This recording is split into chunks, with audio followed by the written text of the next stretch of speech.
It's Monday, June 15th, and this is now on HNN. Secretary of State Mike Pompeo is set to meet with Chinese officials in Hawaii.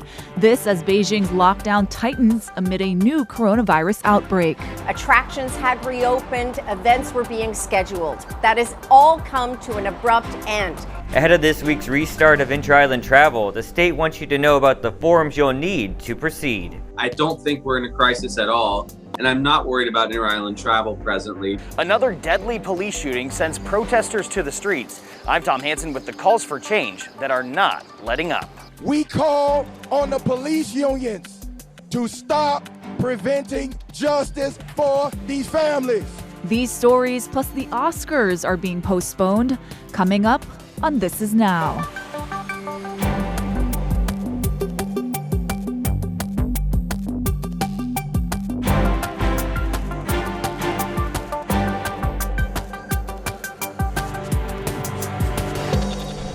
Good afternoon, everyone. Thanks for watching This Is Now here at the HNN Digital Center. The time is now 12:01. I'm your director, Jonathan, alongside Ashley here. We want to get to those latest numbers from the Department of Health. Hey everyone, health officials are reporting 8 new COVID-19 cases today. All patients on Oahu, all result of community spread. So that brings the statewide total to 736, and close to 90% of those patients have been released from isolation. Meanwhile, Josh Green, Lieutenant Governor Josh Green, was on Sunrise this morning talking about why we've sort of been seeing this little uptick in cases. It's a little concerning, but what is this? Is this still Memorial Day? Is this businesses reopening? Is this people just getting too relaxed? What's driving this? I'd say it's actually the latter, people getting too relaxed. The truth is we did have some extra cases because of Memorial Day and parties, but that is a part of the relaxation. And I'm like everyone else, I'm out there wandering around, and when you look into the window of a restaurant or a bar, or you see people finally getting out and they're greeting one another, we're probably not socially distancing quite enough, and I saw a lot of people without masks. So everyone, please recommit yourself to that. I don't think we're in a crisis at all, and I'm not worried about inter-island travel presently, but as a state, we have a low viral load, but it could get out of control quickly if we don't take this seriously. So in the next 2 weeks, let's be really, really safe and secure here at home, and the numbers will come down. That number of 12 in the one household, of course, kind of blows that day's numbers out of proportion, but we have to be careful. We're going to see cases for the next several months, if not year. I mean, there's going to be cases around. The goal is going to be to keep them really well under control, and we're bringing a lot of extra tracers on. So that's the whole combination of response. Yeah, so basically, if you're going to go out and support local business, which by all means do, just be safe about it. So again, let's get to this inter-island quarantine being lifted tomorrow. You've gone through the process. Have you walked through it yourself, and how do you feel about it? They're getting there. I think that the form is going to be not that big a deal. This is what it looks like, everyone. It's a 1.5-page form. You get it on the website at Department of Health. I can give you guys the link right now, health.hawaii.gov/travel. And look, it's a brave new world. We're doing a lot more screening. This will enable us to contact trace people real well. It's going to take a little bit of time, but it's not rocket science. We'll get people through. Everyone just be patient and know that it's better than having a 14-day quarantine. I mean, that's the big thing, right? If you have any fever or you're feeling sick at all, just put off your travel. That's absolutely a must. But these temperature takers are very accurate.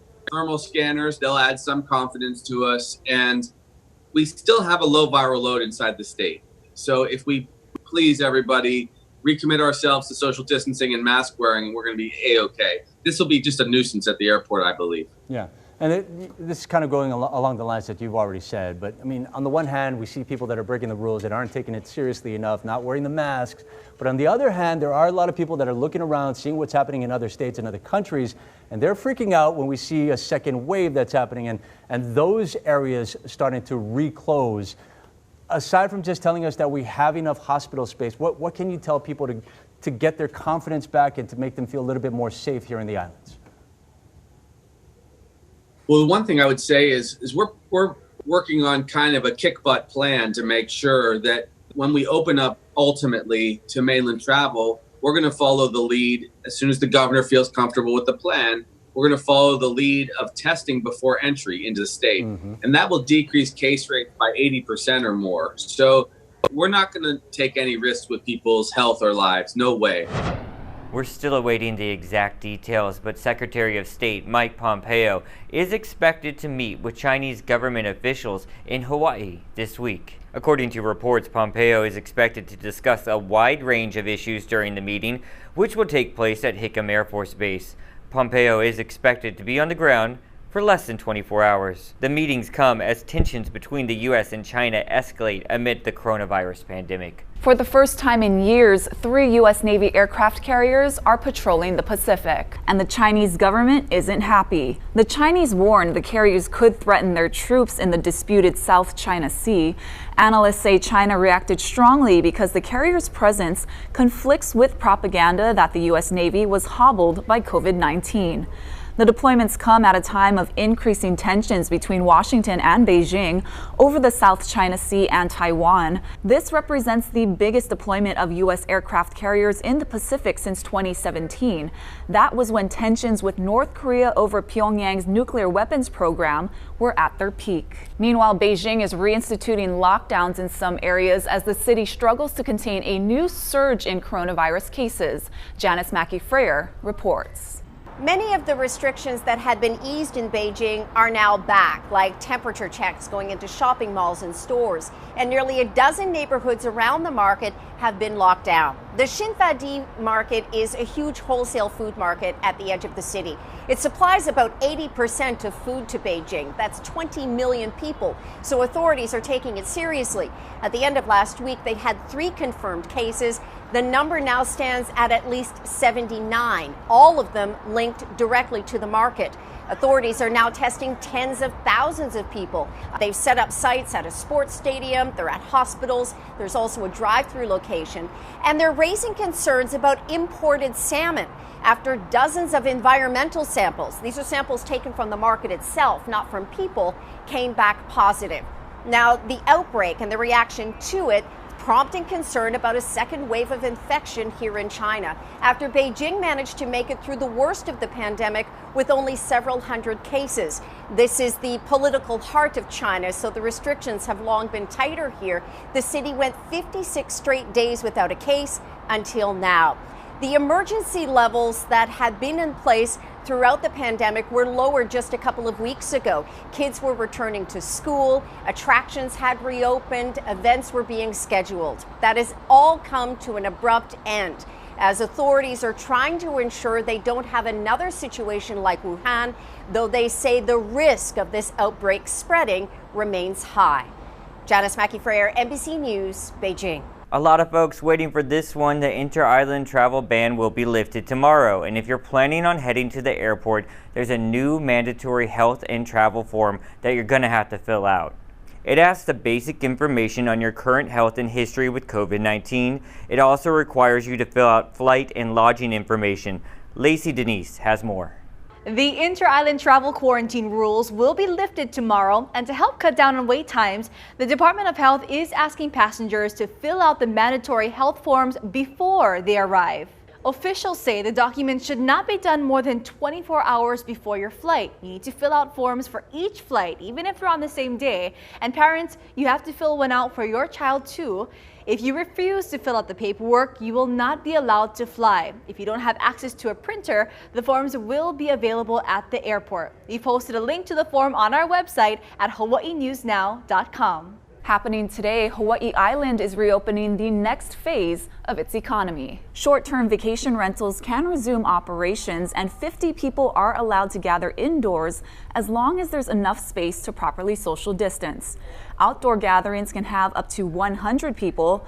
Meantime, bars and nightclubs still aren't allowed to reopen. Public swimming pools, as well as large indoor and outdoor venues for concerts and sports, are also off limits. On Maui, bars will welcome back patrons today, but only at half capacity. And owners are encouraged to have customers enter and exit through separate doors. Outdoor sports practices can resume with a maximum of 30 people, and competitive play returns on July 1st. Football and rugby practices are still prohibited. 6- and 12-person canoe paddling is allowed today, but paddlers cannot share equipment. Nightclubs, public gathering venues, and county gyms remain closed on the Valley Isle. And on Kauai, bars reopen tomorrow. A maximum of 6 people can be at one table, and if you live in the same household, a maximum of 10 people can sit at one table. Different groups at a bar are not allowed to intermingle. Customers must wear a mask upon entering and leaving the bar, but they can take it off while inside.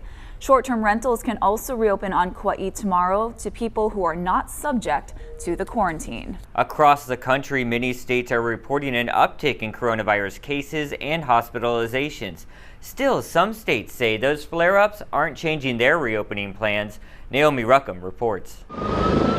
Hospitalizations in Texas have climbed more than 50% since Memorial Day. In Arizona, some hospitals say they're running out of beds. And in Florida, new infections reached more than 2,000 on Saturday and Sunday. Those numbers, coupled with news of a second wave in China, sent stocks on Wall Street falling again Monday. So we have this ability now to understand that what happens in China happens in Europe is going to be occurring here in the United States, so we need to get ahead of it. At least 14 states have seen recent spikes in hospitalizations, and at least 19 states reported increases in their average new COVID-19 cases compared to about 2 weeks ago. You know, America seems done with the coronavirus, but the coronavirus isn't done with America. It's still here. Here in New York, the number of hospitalizations and deaths are the lowest since the pandemic began, and the numbers have continued to fall even as the state has begun to reopen. That, my friends, is an extraordinary exception when you look at all the other states around the country where they did the reopening, they didn't do it smartly, and you saw the virus go up. And my health officials are saying, we hope people from Florida don't come here. New York's governor said again today he won't hesitate to roll back reopenings if numbers go up again, or to punish businesses if they encourage unsafe gatherings, like this party scene outside of bars in Manhattan over the weekend. Naomi Ruckham, CBS News, New York. New today, the FDA is pulling back an emergency authorization that allowed malaria drugs to be used as a treatment for COVID-19. Officials say hydroxychloroquine and a related drug are likely not effective in fighting COVID-19. President Trump has long promoted the drug. He even said he took it to prevent the coronavirus. So far, there has been no evidence that hydroxychloroquine works against the virus. A cult leader and his followers accused of violating quarantine on the Big Island got no mercy from a judge in Hilo. On Friday, the judge refused to lower their bail or let them out on supervised release. Their attorney calls it unconstitutional. Chelsea Davis has the story. Court documents said a YouTube video showed the defendant, Elijah Lee Bishop, at Carl Smith Beach Park petting a sea turtle. He had just arrived in Hawaii the day before and signed paperwork saying he would quarantine for 14 days. To essentially tell them, you're either going to stay in jail or you're going to leave the island. I don't know if that's appropriate once it sees the light of day. 38-year-old Elijah Bishop stood in his cell block at the Hilo jail, cuffed, attending his initial court appearance virtually. His attorney argued that his bail be reduced from $4,000 to $1,000. The judge declined. We are concerned that this defendant does have financial means. He appears to have quite a following on social media, and there were petitions to gather bail for all of the members. Bishop proclaims himself the leader of a suspected cult called Carbon Nation. He and 19 of his followers were arrested in Puna for breaking the mandatory 14-day quarantine for visitors. He recorded his arrest. We broke the law. This is what happens. You got to stay in the quarantine for 14 days. It is what it is. We broke the law. They're doing their job. We don't want to arrest anybody. You know, send your donations, to help me out. Media reports say Bishop and his followers have been kicked out of several Central American countries on a variety of accusations, from endangering people's welfare to sex crimes. He's consistently denied it. Am I controlling and manipulating your mind? I felt like I belonged here. That's why I came here. Prosecutors say he has a criminal record in Georgia, a 2013 battery case, and a 2016 unlawful interference with custody of a minor charge. We take it very seriously when people are coming over here. We have an emergency declaration, and that declaration is is there to protect people's lives. Honani Miyasato lives next to where they were staying. She says there are still people staying at that vacation rental today. I think what this is just like maka'ala, like an awakening, and like this is our kuleana, our responsibility to do our research, to be aware of what's going on in our community. Bishop is due back in court on June 25th. Chelsea Davis, Hawaii News Now. Yesterday, hundreds of protesters returned to the state capitol demanding justice for Breonna Taylor. Back in March, Louisville officers shot and killed the 26-year-old in her home. Police were executing a no-knock search warrant looking for narcotics. Taylor's boyfriend opened fire when police came in and officers shot back, killing Taylor. No drugs were found in the home. Taylor's boyfriend, who is a licensed gun owner, says he fired in self-defense. Her killers have not been fired, have not been arrested, have not been charged. It is good that we don't see as much of police brutality and bad policing here on the island as much as we do on the mainland. So, it's quite a decline. However, it's an issue everywhere. And all of us have to come together as the people and say enough is enough. Protests in Atlanta continue after the deadly police shooting of a black man Friday night. The prosecutor handling the case is considering criminal charges against the officer. Tom Hansen reports. Protesters marched to Georgia's state capitol Monday following the fatal police shooting of a black man in Atlanta. We call on the police unions to stop preventing justice for these families. Body cam footage shows two officers trying to arrest 27-year-old Rayshard Brooks Friday night after he failed a field sobriety test. Put your hands behind your back for me. A struggle ensued. Brooks wrestled away one of the officer's tasers and ran. Officer Garrett Rolfe chased him. Brooks fired the taser. The officer fired his handgun, killing Brooks. At a news conference, his widow, surrounded by the couple's 4 children, asked to keep the protests peaceful. I can never get my husband back. I can never get my best friend. I can never tell my daughter, oh, he's coming to take you skating or swimming lessons. People ask, how could this have ended? Why did he resist? Why it could have ended there? Well, it also could have ended here. I can walk. My sister's house is right here. Rolfe has been fired, and Devin Brosnan, the officer who initially responded, has been placed on administrative duty. The incident sparked protests. Some people set fire to the Wendy's where it happened. The shooting comes as nationwide protests against police aggression and racial inequality show no signs of letting up 3 weeks after the death of George Floyd in Minneapolis. Money for schools! Not police! From Minnesota to New York, protesters took to the streets over the weekend. And in Seattle, people continue to pack a police-free zone, a roughly 6-block-wide area surrounding the city's abandoned East Precinct police station. Tom Hansen, CBS News, New York. Of course, we'll continue to follow that story, bringing you all the latest developments coming up on our evening newscast.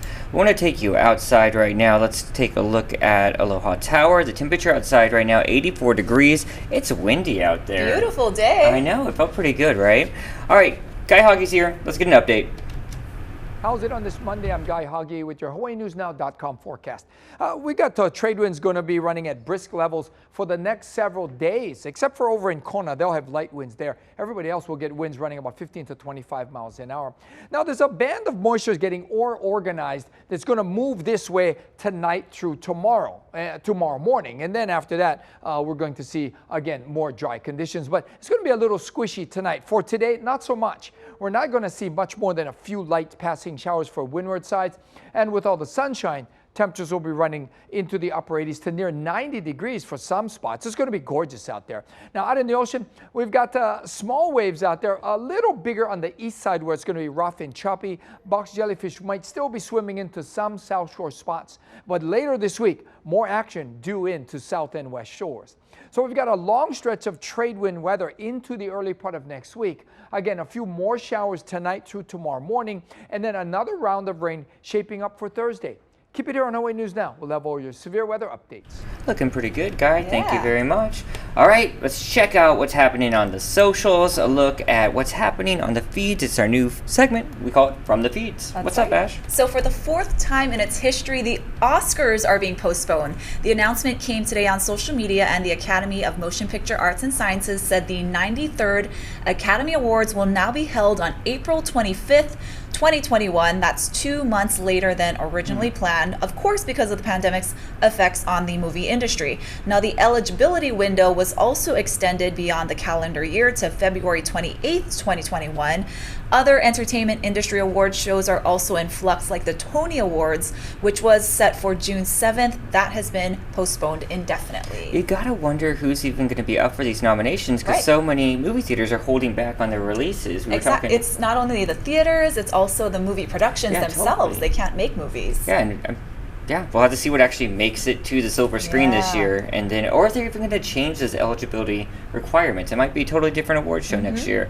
All right, let's get to something fun, folks. I found this. It's a viral video. Some of you might have seen it. It's one of my favorite animals. It's a little raccoon here. This is Pittsburgh, Pennsylvania, and it looks disturbing here a little bit, but there's a happy ending, I promise. It got in a sticky situation. Its head caught in a jar, as you can see. So Humane Society, animal workers, animal rescue workers were there to help them out. They slowly worked to release them using some pliers there, and we're going to see the happy ending here. Just the folks for our podcast and listeners, I promise you, it's adorable. Is that a jelly jar? I think it is, because they say, a jelly jar. That you can see why he was enticed by that.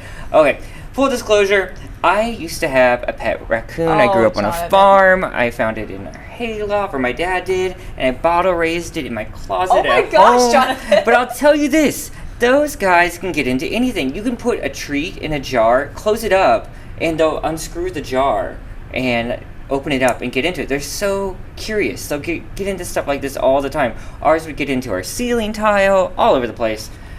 I love all animals, but raccoons, I mean... Yeah, they also get massive. So we sort of have to watch I call out. them trash pandas. Well, I won't be getting you a raccoon when your landlord finally allows you to have pets. Okay. Moving on. Moving on. The city had planned to shut down the popular Coco Head Trail today for repairs, but it's staying open at least for now. Casey Len reports. Today was the day that was supposed to be the beginning of that closure. The city announced last week that they suspended the plans for that $439,000 project at the top of the summit here. I want to introduce Lena Hopala with us from Coconut Coalition. Again, Lena, thank you for being here. Tell me just a little bit about the scope of that work and kind of what happened between the community and the city as they announced that it would be suspended. Yes, so as soon as we found out last Monday, there was kind of already an uproar and, some backlash about it because we don't want that metal grating at the summit to be taken down. That's for everybody to use, and it's a iconic. Take pictures of and stuff. It's kind of like you made it to the top. Yep, and it's just a great spot. But I do want to thank Mayor Caldwell and Councilman Joey Manahan and Tommy Waters, and they really helped us to put a stop to suspending the project there. Yeah, and so that's held off for now. We really don't know what's next in the timeline. You guys have a meeting coming up. Yeah, so we're gonna still work with the city and see how far and what we can do and what the rest of the project will look like up there at the summit. They do have to close off some areas there, the bunkers, and there's maybe some holes that they want to take care of. But as far as the metal grating that people stand on, that's going to stay. Very good. So, and if people want to get involved, especially if you use this quite a bit, you really should at least know what's going on with it. They can follow along and even get involved with you guys, right? Yes, definitely. They can join our Facebook page, Coconut Coalition, our Instagram, and they can send us messages there, and I'll always get back to them. They can help by donating to our GoFundMe, the Coconut Coalition. And, if you come here often, you see trash, or always, bring a bag, pick up some trash. There's unfortunately a lot of people just kind of leave things. So we want to keep it clean. Well, thank you for all the work you do to keep this something that people can enjoy for future generations. Lena, I appreciate you being with us this morning as well. And we'll send it back to you guys in studio. Oh, thanks, Casey. That looked nice Did out he there. hike up there in a windbreaker and some jeans? I know, seriously. We all know what happened when he went up there yesterday to shoot some video. Just check out his Instagram to see the tumble. He had a little spill. Yeah. That's okay. Well, check this out. This was a scene in Waikiki yesterday. Instead of cars bustling down Kalakaua Avenue, there were bikes and pedestrians. It's all part of the city's first open street Sunday. Now, from 6 until noon, the roadway was closed to traffic, allowing extra space for a socially distanced morning stroll. Honolulu Mayor Kurt Caldwell says it's a step towards making the city more pedestrian and bike friendly. It shows that it can work, and we can do this temporarily, and maybe we can even do it permanently in certain streets around town. Probably not going to close Kalakaua permanently, but maybe, depending on how it works, we may make this a permanent addition to the experience in Waikiki on Sunday mornings. Kalakaua will be closed to traffic for the event between 6 and noon for the next 3 Sundays. Pretty cool. That looks really fun. I know some other cities have taken that on as well. As, you know, things start to reopen, people want to get outside.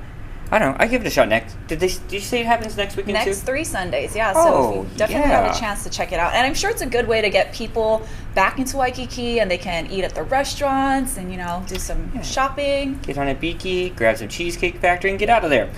All right, guys. That's it. This is Now. It's going to wrap up for today. We have a press conference coming up at 2:30 with Governor Ige. We'll see you then on our digital platforms. Take care.